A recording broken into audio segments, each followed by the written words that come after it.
In this class, we learn about the money and the payment system, and the class will cover and analyze the inefficiency of a barter system, list and describe it will list and describe the four key functions of money, explain the role of the payment system, and explain how the US money supply is mentioned. We use that as an example, and use the quantity theory of money to analyze the relationship between money and prices in the long run.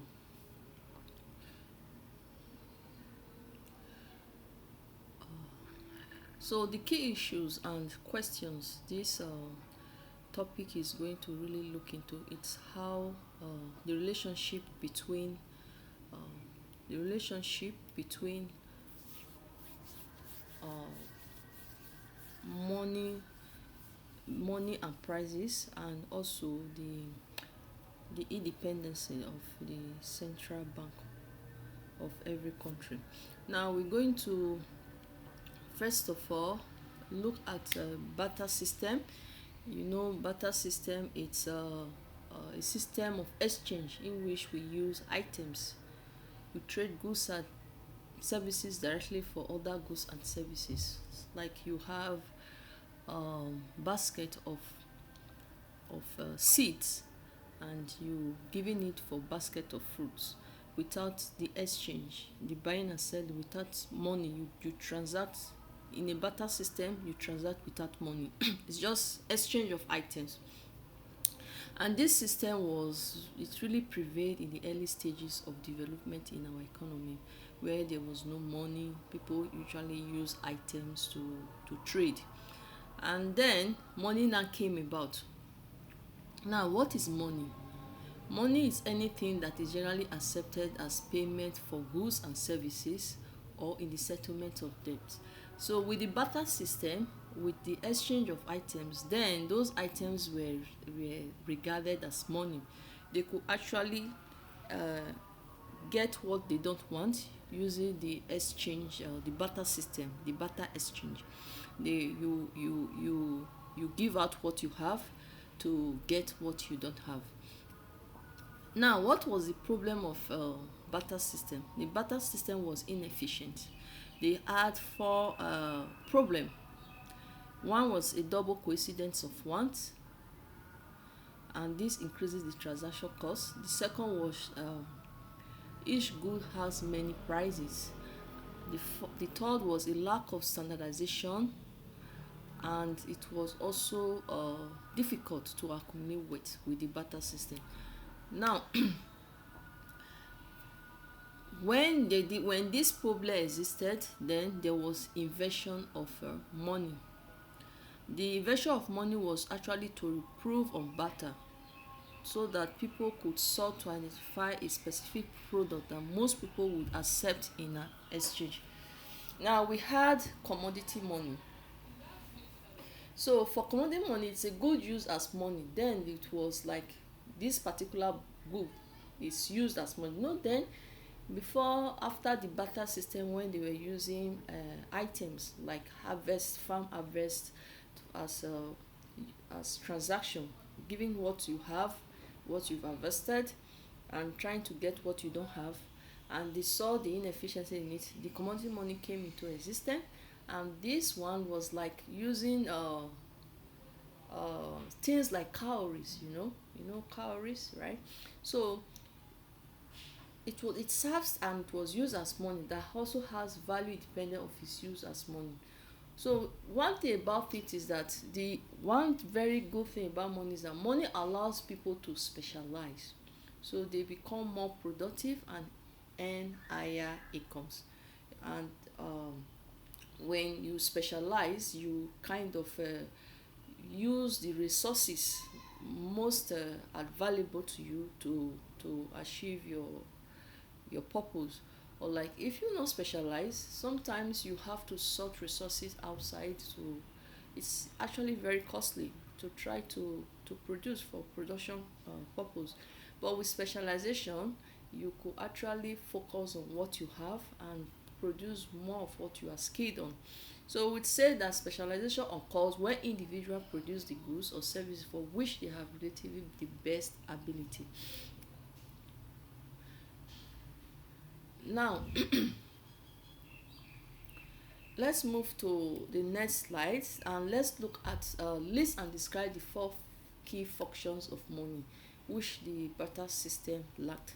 Now, the first is that money serve as a medium of exchange. It's a unit of account, it's a store of value, and it offers a standard of deferred payment.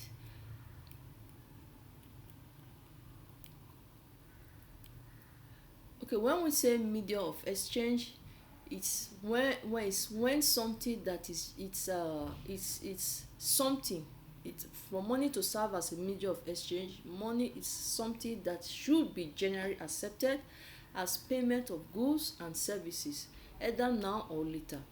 And when it should have a unit of account, and a unit of account, it's a way of measuring value in an economy in terms of money. Now, for the store of value, it means that over time, if you decide to keep your money and not use it, it's still going to be valuable. This was not present in the barter system, because most of the items that were used, or the things that were used as for transaction, was actually perishable. Okay, they didn't have a store of value. It could give a problem, and you could not use it. Maybe it goes bad, it goes spoiled. So these were the problems of a barter system that brought about the inefficiency. And now the money, with kind of money we have now, you have store of value. You could actually use it later over time, and it's even in its liquid form, you know even in its liquid form, you could actually keep it and use at later time. Then we have standard of deferred payment. Money has a standard of deferred payment. It actually can facilitate exchange over time, not only at a point in time. Just like when I mentioned about store of value. I mean, when you have to hold dollars or assets that can be used to buy goods and services in the future, if you're moving your purchasing power forward in time. So this one too can also be used for standard of deferred payment. Means you can also use it to pay later on when you're ready to make payment. Now let's look at money. In this, we try to look at money and wealth. Okay, money is part of wealth. When we say wealth does not only mean money, does not only mean liquid money. Wealth actually involves assets, also involves liquid money. It's before we can say wealth, you have to actually remove the liabilities, minus the liabilities. So wealth is money plus assets, excluding liabilities. So if an asset can serve as a medium of exchange, we can call it money. If I like stocks, right? Like stocks we have these days, they can actually money, because we can actually use them to transact. So a person's income is his or her earnings over a period of time. We use money as to describe someone's income. When we say someone earns income, I mean, we say the income, like when for those of us that are working, we earn, right? We earn income, and this income most times are represented by the amount of money we earn. Amount of money we earn over a period of time. So sometimes we can say a person typically has considerable less money than income or wealth. So we're going to look at what can serve as money. What can serve as money apart from the liquid money we have? Okay, anything that is acceptable to most people, anything that is doable, anything that is valuable, anything that is standardized in terms of quality, anything that is divisible can be considered as money. So an asset is suitable to use as a medium of exchange if it has all of these qualities as money. Now we're going to look at the difference between a fiat money. Okay, fiat money has no value apart from its use as money. That is the paper currency. The paper currency we use is actually fiat money. It has no value apart from its use as money. So you wonder, why would people accept it? Though it's just a paper. It's a paper, right? It's a paper, right? Why are people accepting it? People accept this because of the legal tender backing it. The legal tender is the government ensuring that this paper money, the currency, we call it the currency, is accepted for payment of taxes, and and the people must accept it in the payment of debts. So for any paper fiat money that is being accepted, it's backed by the legal tender of the government, by legal tender of the government. Now we're going to look at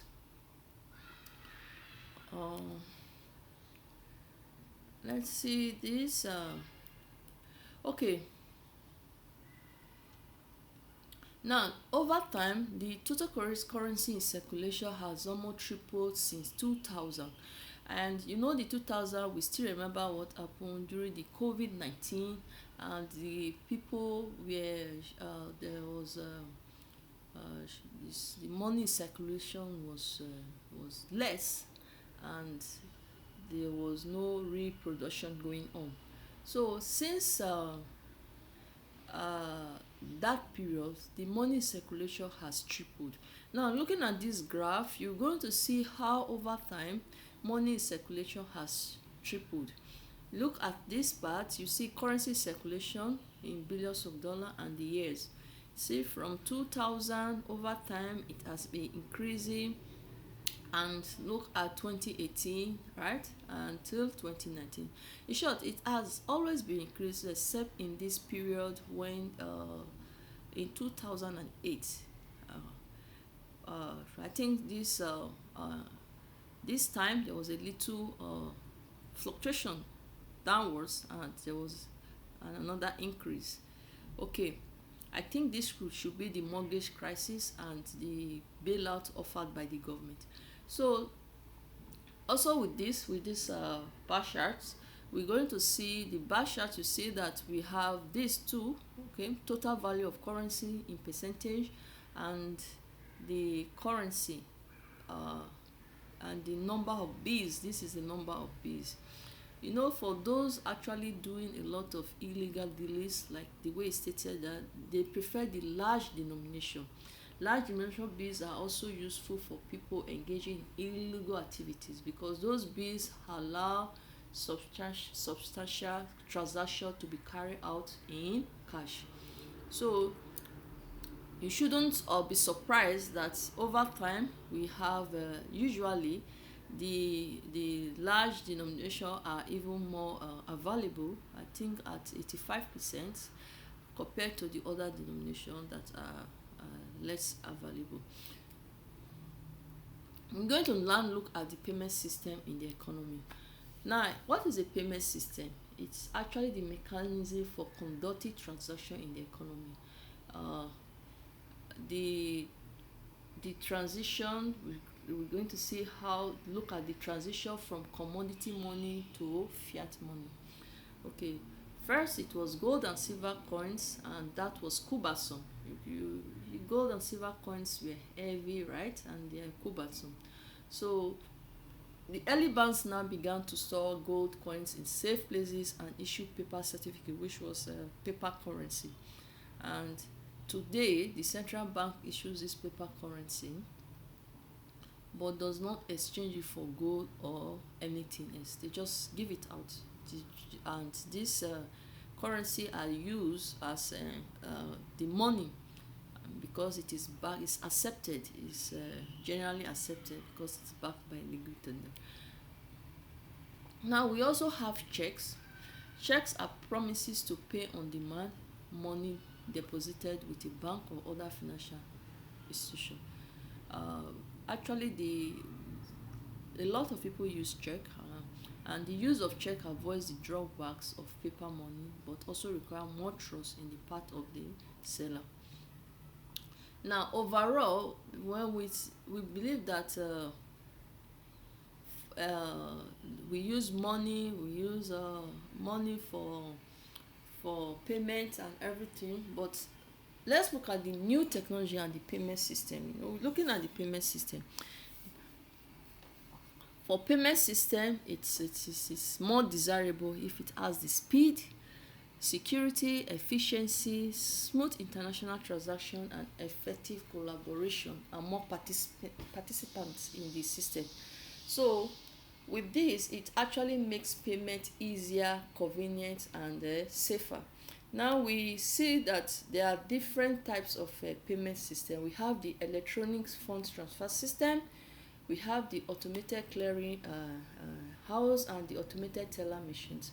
All of these have their own methods at which they are operated. Like for the electronic fund transfer, it's a kind of computerized payment and clearing devices, like the debit cards, payment apps. Okay, then we all know the ATMs, right, which allow you to withdraw funds from your banks or another bank at any place and at any time. Okay. Then we have the automated clearinghouse transaction. They are direct deposit of checks and electronic transfer, which reduce transaction costs. So what is real-time payment system? A real-time payment system is a system that makes checks and other payments available within few minutes and which operate 24 hours per day. And this is operational in many in countries now. Okay, like in the US, it's operational in the East Coast, except for other parts of the US. Now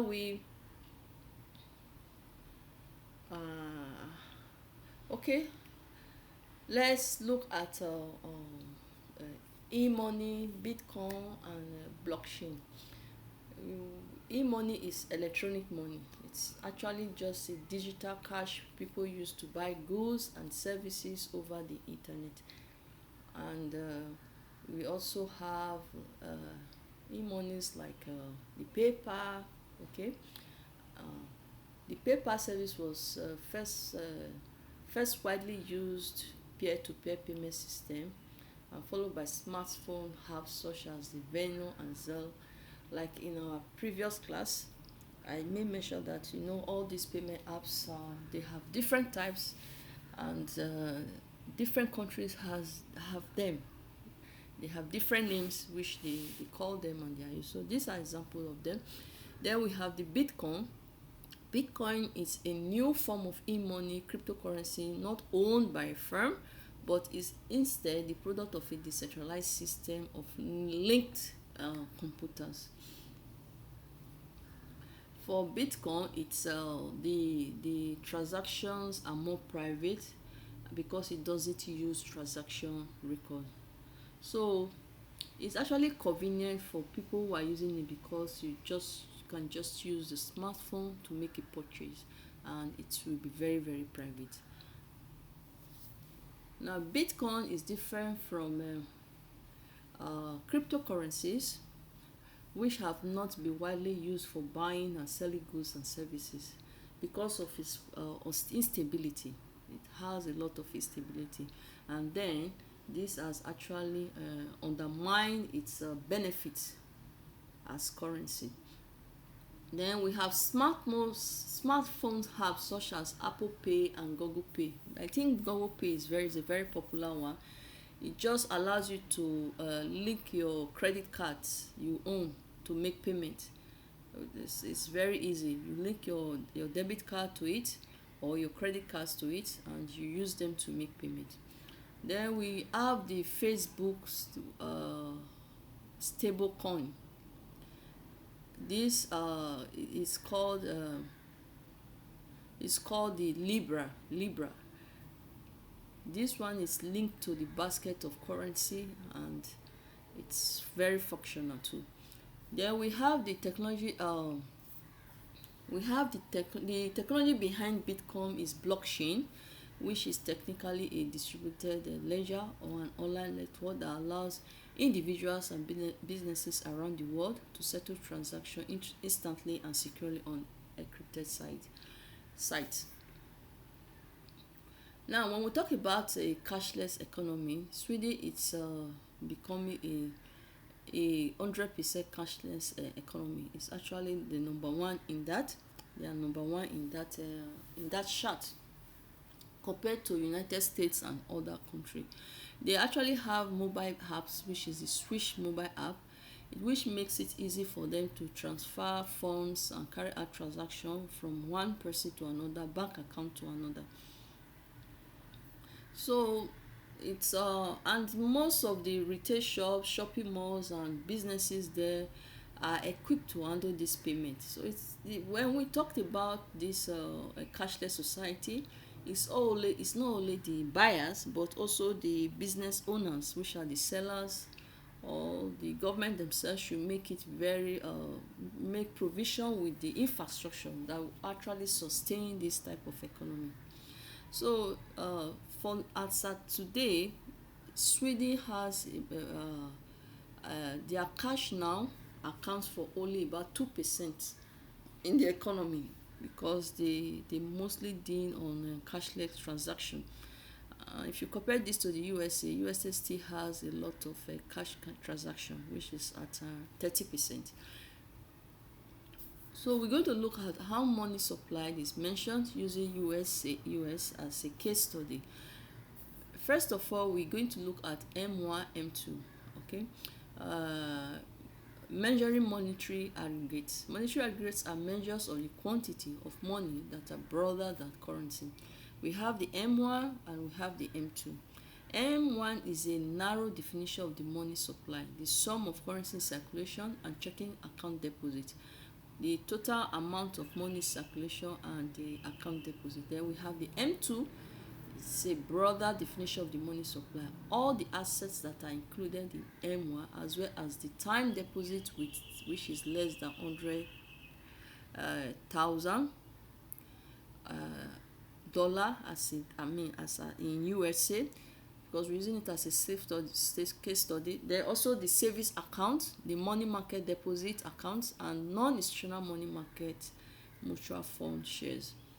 All of this makes up the M2. Now this is a bar chart. This bar chart explains it. This is M1, okay, and this is M2. The M1 consists of the account deposit, okay, and the currency in money in circulation. You see, it said it's a narrow definition of the money supply, the sum of currency in circulation and checking account deposit. So look at this pie chart, and we have the currency deposit and currency in circulation. And the M2, it's money market mutual fund shares, small time deposit and savings deposit. And this one is the whole of M1 that is represented in this in the pie chart. Okay, now we're going to look at this. Okay, this one also explains the money supply and the growth rate of the money supply. So we have the panel A, which is this, and the panel B, which is this. It shows the panel A shows that since 1982, M2 has increased much more rapidly than as M1. They are both increasing. Okay, this is from 1982. They are both increasing. This is M1, this is M2. But however, M2 has increased more than as M1. If you look at this thick line, this is between 2005 and 2010. This thick line, it's the 2008 mortgage crisis. Okay, and if looking at panel B, this is panel B. Okay, it shows the growth rate of the money supply. It shows that M1 has experienced much more instability in the growth rate than as M2. You look at it, this is M2 and this is M1. So how do you know that M1 has experienced more instability? Because it has more fluctuations. Okay, that is the deposit, and the money circulation has experienced more fluctuation. It say M1 even has the highest look at it. If you look at this, right, the growth rate of the money supply, look at it at M1, you see it here at I think 19, right, at 19, at 90%. So it shows that M1 has experienced much more instability than as M2. The shaded areas indicate recession. All of these shaded area represents recession period. And if we take a look at this money supply, if you take a look at this, it should be like in 2008. Okay, and if you come here, let's look at this also same period time, and let's see what happened in the growth rate of the money supply. You see, this is for M1 and this is for M2. So if this place, it's the financial crisis that came with the mortgage crisis, right? There was recession this period, and the recession means there was unemployment, then low output, okay, gross domestic production and things like that. And you see, the government gave them bailout during this period in the US during the housing crisis, and this is it. So moving on, we're going to look at the quantity theory of money to analyze the relationship between money and prices in the long run. This is the formula. Quantity theory of money is a theory about the connection between money and prices that assumes that the velocity of money is determined mainly by institutional factor, and so is roughly constant in the short run. So for the Irving Fisher and the equation of exchange, you'd say the velocity of money is V equals the price, which is P, multiplied by the level of the real GDP, which is gross domestic product. So we have the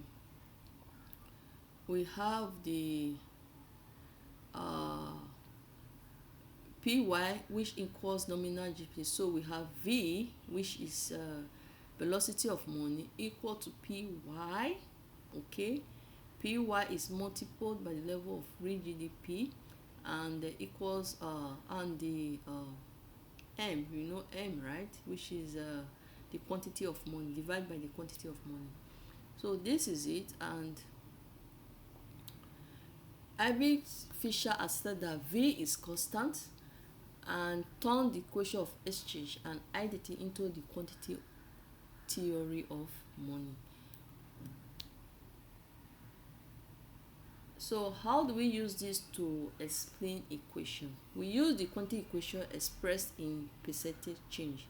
That means we have inflation rate is equal to percentage change in M minus percentage change in Y. We've already explained what M and Y means, which is money and level of real GDP. So moving on, we're going to see and try to look at the relationship between money and income. Now this is it. Let's try and look at this. Do you agree with this statement that it's not possible for the total value of production to increase unless the money supply also increases? Are you of that thought? Some will say that how can the value of the goods and services be bought and so increase unless there is more money available? So if you say you want to increase the value of goods and services, you want to increase the quantity, you have to also increase the money in supply, so that the money available should be more, so that people will have enough money to purchase. Do you think this is right? Do you think this is appropriate? So let's try and answer this. And first of all, we should know that uh, increasing money supply actually brings about inflation. Okay, inflation. It's a it's actually it doesn't mean that there has to be a lot of money in supply for output in an economy to grow.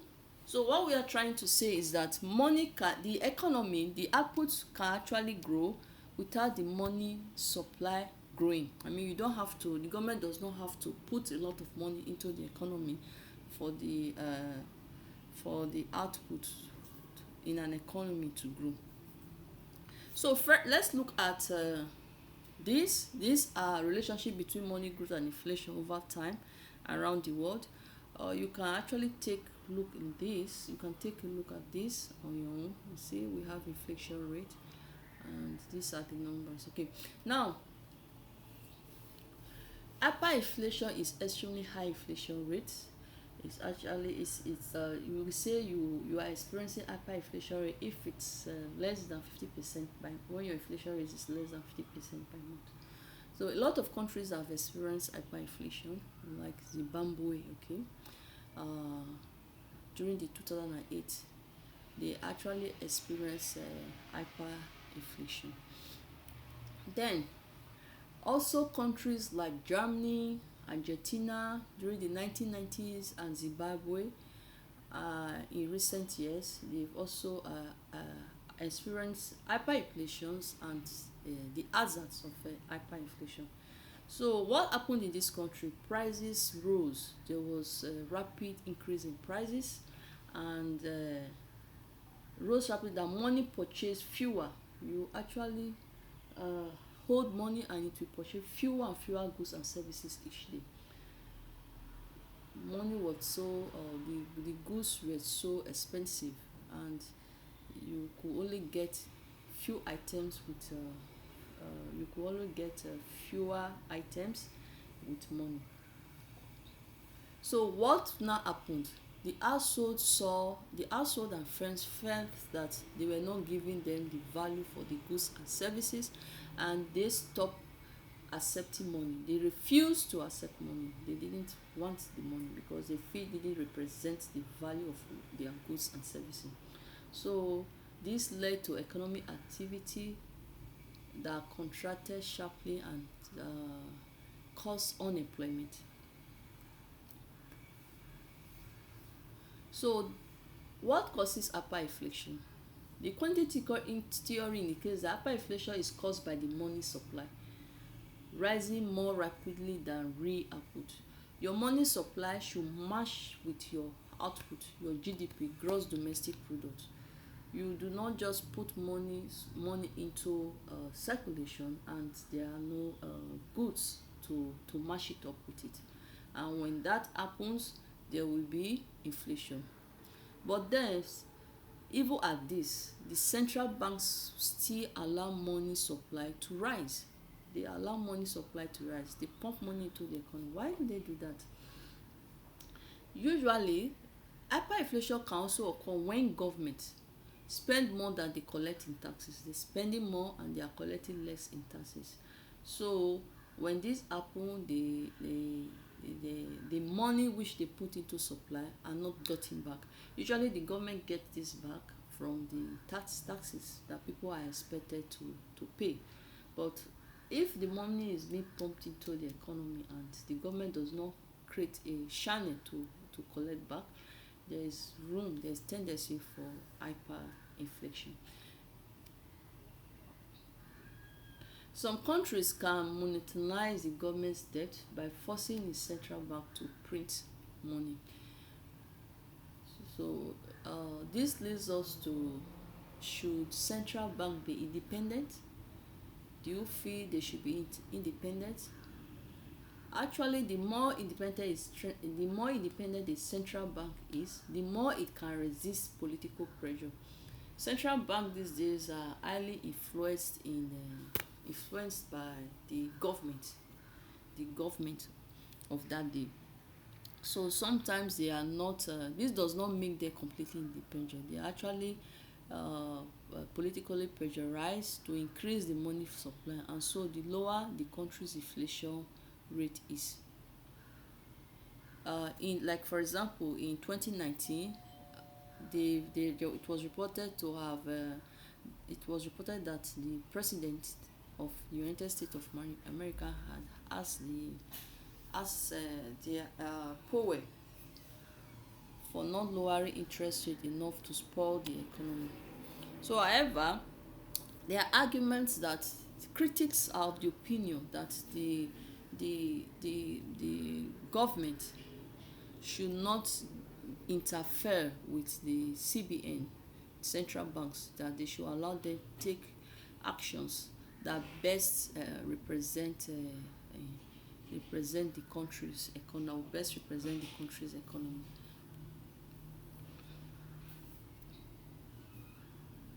So, the degree of independence that a country grants to a central bank is ultimately a political question. It varies from one country to another. Some countries it's just the government in office that actually tells them what they should do and what they should not do. So why in some countries the government has less interference, and in some countries the government have more interference. So most economists believe that an independent central bank provides a check on inflation. So if the economists, like many economists, are of this opinion that the lesser the government interference with the central bank of its country, the more the country will be able to check and curb its inflation and its effect. So that is all for today's class, and thank you. Bye.